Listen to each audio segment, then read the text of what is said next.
The history Sir Alex did is there, and is there forever. Is that a problem to David? I don't think so, because I think David doesn't want to be compared with Sir Alex. He can't be compared in this moment, because one had an incredible history there and another one just arrived.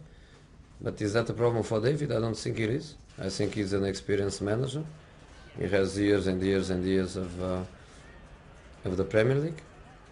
He works in this moment with better players than he did in the past. In this moment he has different ambitions that he had in previous years. So I think he's in the best moment of his career. It's the best moment of his career. Maturity, experience, a big club, very good players.